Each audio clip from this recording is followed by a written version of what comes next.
Hi everybody, this is Father Warner D'Souza. Today we celebrate a very special day in India, the Solemnity of St. Francis Xavier. And our text is taken from Luke chapter 10 verses 1 to 16. St. Francis Xavier was one of St. Ignatius Loyola's closest friend and an original founding companion of the Society of Jesus. He's known among other things for his missionary accomplishments, particularly in India, Southeast Asia and Japan. St. Francis Xavier was born in the year 1506 in the family castle in the Basque region of northern Spain, the fifth and the youngest child of noble, wealthy and pious parents. At the age of 19 years and after completing preliminary course of studies, he left home permanently, bound for the University of Paris. By age 30, he had earned a Master of Arts degree in philosophy, taught the subject for 4 years, and then studied theology for another 2 years. When studying at the university, Ignatius Loyola, who was a fellow student, became an increasingly important influence on Xavier. So much so that despite early reluctance, St. Francis Xavier eventually made the spiritual exercises under his direction. In August of 1534, he joined Ignatius and 5 other companions in pronouncing vows. Together, Xavier and Ignatius were ordained priests in the year 1537. In the following year, St. Francis Xavier went to Rome to share in the discussions that led to the formal founding of the Society of Jesus. Upon approval, St. Francis Xavier served as the secretary of the society until leaving for India in 1541. His missionary travels took him to many places around the world. In fact, Xavier was the only original companion to leave Europe. He traveled from Rome to Lisbon in Portugal and then to India. Along the way, he assisted in many previously established missions, including those in Mozambique and Malindi in Kenya. Also, he helped out in an island off the coast of Somalia. And then he came to Goa and ministered there and in other communities in the southern coastal areas of India. In 1549, St. Francis Xavier began the first Christian mission in Japan, where he served in the country for over 2 years. In 1552, he set sail to begin the first Christian mission in China. When he arrived, however, he was not allowed to disembark on the mainland. For 3 months, he waited on an island off Canton while trying to gain entry into the country. He died on the island of an acute illness at the age of 46. Xavier was canonized by Pope Gregory XV on March the 12th, 1622, at the same time as St. Ignatius of Loyola.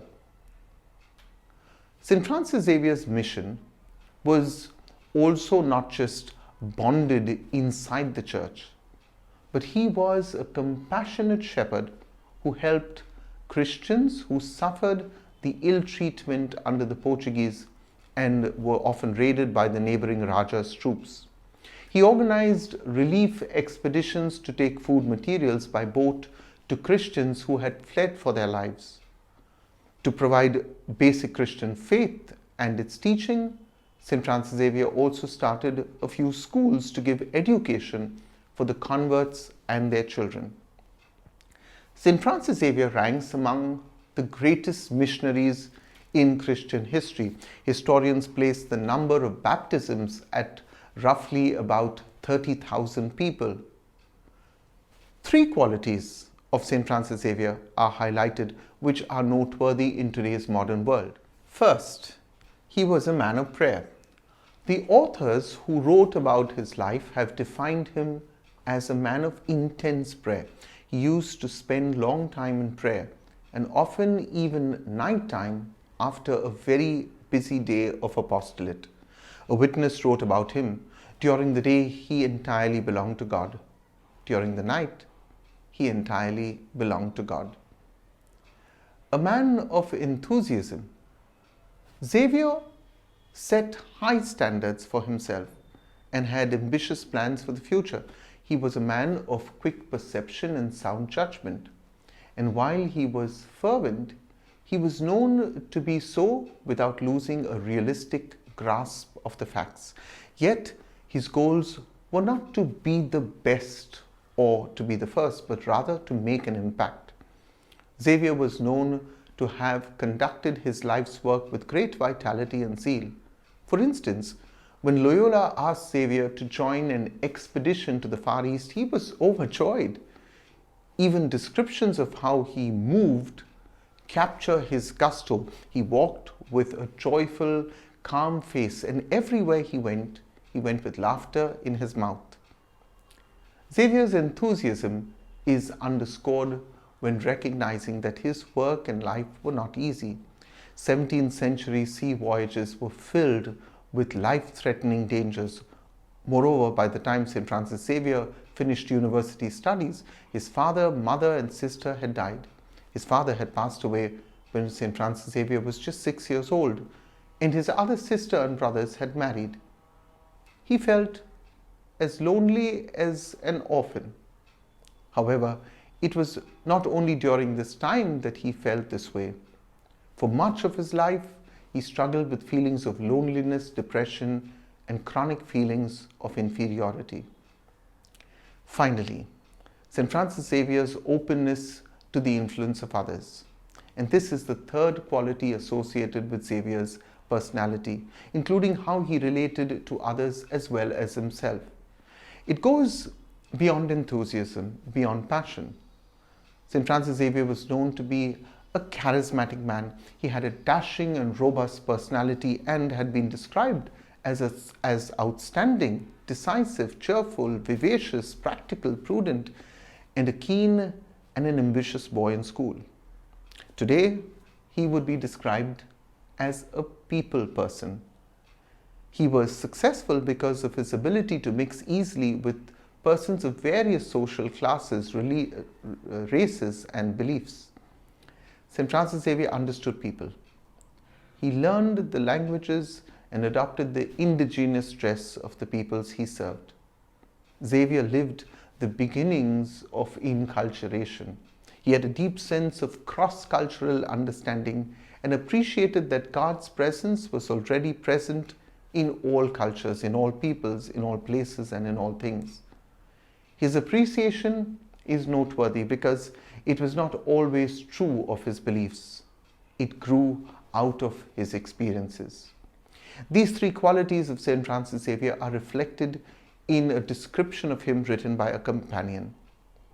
He says, "I have never met anyone more filled with faith and hope, more open-minded than Francis. He never seems to lose his great joy and enthusiasm. He talks to both the good and the bad. Anything he is asked to do, Francis does willingly, simply because he loves everyone." We are also called to be missionaries. We may not be called to travel off to some far-off land, but there are always those in our midst who need to hear the good news of Jesus Christ.